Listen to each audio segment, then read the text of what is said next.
to have the skill of playing golf well with his client? The golf part, I was motivated by Stanley. Yeah, that could be my dream job. actually, this question Dean can already. 我不要 answer.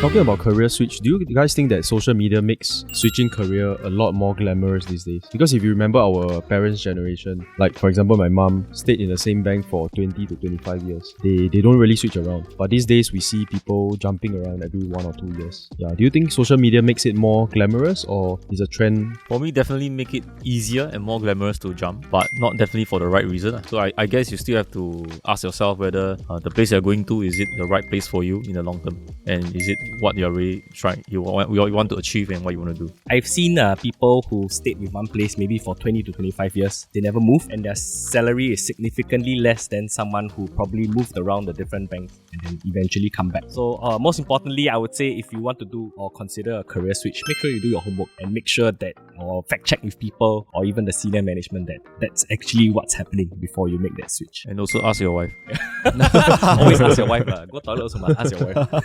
Like what you say, right? The person switching around gains so much more. We can't really blame somebody for jumping around so often actually. I mean, social media people usually tend to post the happier, better side of their life. So like I think what Dean mentioned previously, you don't really see the background work that goes into the ugly side of career switching. So make sure you kind of like I said, do your research and don't just see the best in everything. So always stick things with due diligence. Yeah, exactly. Very banking. I like. So guys, do you think it's better to be a jack of all trades or it's better to be a master of one? I think for us, better to be a jack of all trades because we need to know a little bit of everything so we can actually talk with our clients because we have different kinds of clients. How you can actually, have a very good connection with them. You must know what they are doing and what they like. Actually, that's what I always advocate, especially to new advisors, because when they start, like we mentioned earlier, the learning curve is very steep. So it's very important for them to know as many things as possible so that when they meet a new client or they meet a new friend, they are able to assist them with different aspects of financial planning. Correct. So I agree with what Dean said. You need to know a wide range of products, and not only products, but more like also the topics on maybe different industries, different occupation, and things like that. So you have to hold a conversation well with your client. But I think ultimately for me, the one that determines you apart from the competition is still the skill. So I still feel that master of one is still more important than the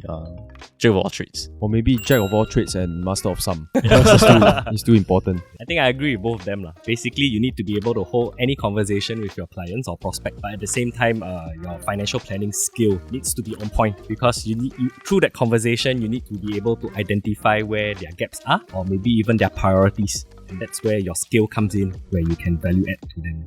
Yeah, for Quing is to have the skill of playing golf well with his client. Actually, the golf part, I was motivated by Stanley. Hey. Single handicapper. No, wait, this is a disclaimer for fake news. Pofma. So I saw a recent article that 3/4 of Singaporean workers experience imposter syndrome before. What do you think about this? I think being the newest member of your team, I can test to that because I think when you change career and you start something new, the learning curve is relatively steep. Especially outside. Correct. Because there are so many products, so many providers, you kind of have to know a little bit of everything when you actually compare with for clients and things like that. And what makes things worse is actually when you're surrounded by very successful people like yourselves. So the three of them are actually doing really, really well. So when you're in a team like that, you kind of feel the pressure to kind of over-prepare, perform better, and sometimes you kind of lose yourself. You don't feel that what you have done so far or the achievements you have done is actually by your own merit. So you mean when you joined the first few months was very stressful? It was very stressful because everybody, like in a way when the managers gave trainings and everything, they sounded so pro. So they sounded like they have 50 years of experience in the industry already because they were able to identify the different products, the strengths, weaknesses, and the different caveats and things like that. And moreover, you are a private banker. Yes, that's right. So it's very daunting because the world is very different. So imagine the other fresh grads and all that in our team, they will be even more stressed. Yes, I would say. So I would say the learning environment is important. So make sure you join the right team with the right systems. And I think that will help you along the way. So do you think it helps if we simplify our trainings? Because for example, like you say, it's daunting when we share with you guys how we present certain things, how we do it. Do you think we should make it easier for? I think it's already relatively easy. But at the same time, being new, it's kind of on yourself to actually go and learn a little bit deeper, find out all the differences between the products and solutions. Because at the end of the day, clients and your prospects are trusting you. But rest assured, things do get better when you are longer in the career. Yeah, so don't worry. After maybe probably about half a year to 1 year, this imposter syndrome will slowly fade from my own experience. Yeah. I can feel you because when I first joined them, the first year,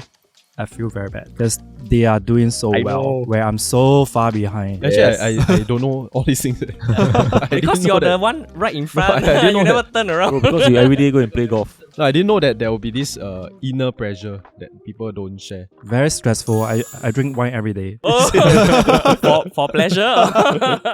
to remove my stress. You were doing okay, what, at the beginning? Only the beginning, like after 3 months, I was like stagnant for For a short while. only this year. I So that started to stagnant pick up. period was very stressful for you. Yeah, very, very. Then you keep traveling because you are stressed. That's one of the method. Ending you know.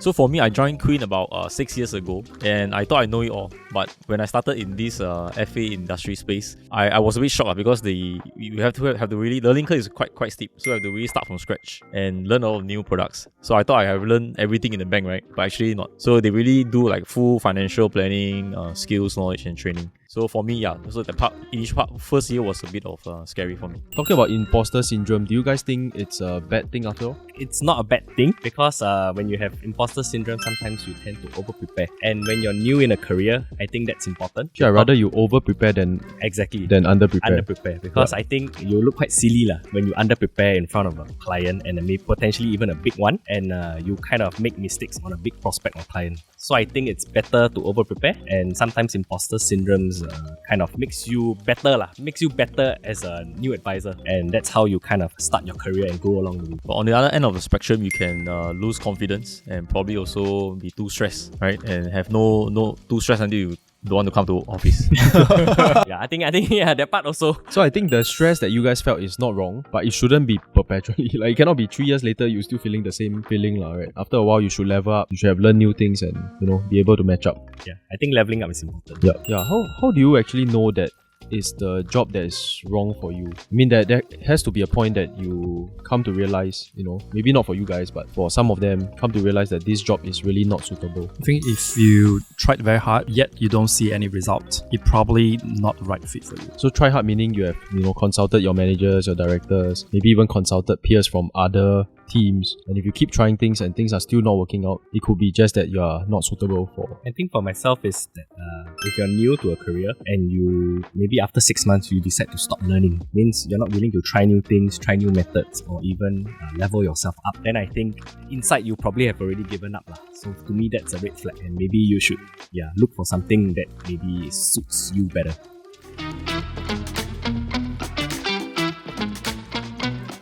So you fake it last time. 30%? Can I say it's proportionate to your income? So a bit no choice. Yes, a bit no choice. Don't defend yourself. Hey.